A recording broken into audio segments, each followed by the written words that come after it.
Welcome back to the Viking Central podcast. The weekend's over. It's Monday. Let's talk a little bit about the Vikings wide receiver um, issues. I mean, there's not a lot of issues. Rondale Moore probably going to miss the season with an injury. We'll probably hear from Kevin O'Connell today on that a little more details on what exactly happened. But just to see how we can kind of fill out the depth, especially Jordan Addison missing the first 3 games. Are you comfortable going in with Justin Jefferson, Jalen Naylor, Lucky Jackson, Ty Felton? Are you comfortable doing that the first few games of the year? Or do you want to bring in a veteran guy that can kind of replace some of that production, just to add more experience into that room? So that's kind of what we're going to be looking at today. So I think it's a topic worth talking about. Joint practices are coming up versus the Patriots here Wednesday and Thursday, I believe, at TCO Bank Stadium. So it's going to be a lot of fun there as well. Any support you guys give us is greatly appreciated. You see our sponsors up along the top there. You see That's Badass Wood Art. Use code VC15. You can find them on any social media. That's badasswoodart.com. Also, Homage. Use the link below. You'll find Vikings gear that's up to 30% off. A lot of it's 20 to 30% off, and just really, really good gear. So if you guys could support us that way, Substack. Also, all of our written work, you can see it going across the bottom, substack.com/Viking Central. And of course, all of our social media. That's over there on the side as well. Let's get into the video. So I'm going to be talking about 5 wide receivers the Vikings could bring in, just to add experience to the room, add some more depth to the room, and just to see if they could even make an impact, especially the first couple games of the season. Again, with Jordan Addison out. So let's start. We've talked about this before. Amari Cooper, one of the probably most experienced, one of the ones that's probably has the best career up to this point. That's going to be on this list. Hasn't done a lot. The last couple years. I think he was with the Browns last year for the most part, and I think he had like 40 catches for like 450 yards. So, there's still some production there, but at the same time, you can tell he's losing a step. But it's a guy that's reliable, who can make catches in the red zone. It can make life a little easier for a young quarterback like J.J. McCarthy. Next up is Gabe Davis, and to be honest with you, I'm kind of surprised he's still a free agent. Signed with the Jacksonville Jaguars last year on a pretty lucrative deal. Only had 20 catches on 42 targets, which is not going to cut it. You don't want to be catching 20 passes when 42 have come your way.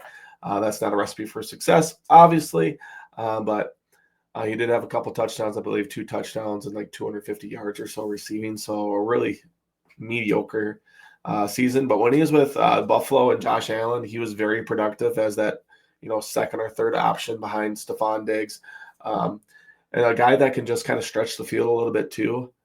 And he has a little bit bigger body where he can make some possession catches, but I think he could come in and honestly be productive if he's healthy, if he can kind of get back to his production prior to last year. And I know that was with Josh Allen and a pretty high-powered offense, but the Vikings want to get there at some point.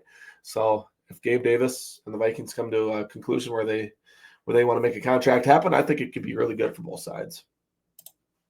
Number 3 is KJ Osborne, probably not the sexiest pick, but he is with the Washington Commanders right now. But there has been talk that coming out of like the Commanders camp that he could be a cut candidate, guy getting released before the 53-man roster is set.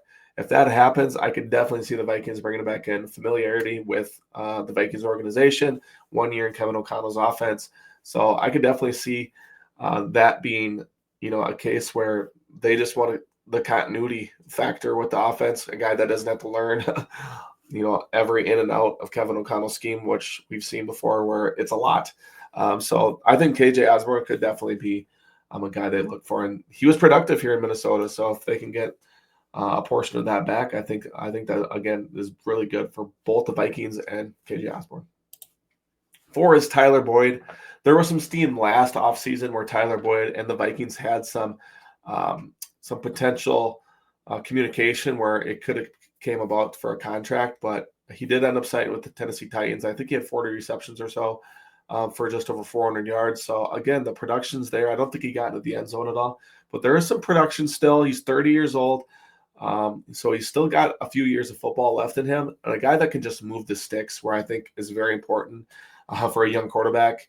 Again, the experience. Can you help J.J. McCarthy? Can you be in the right spots at the right time? Are you reliable? He's got really good hands.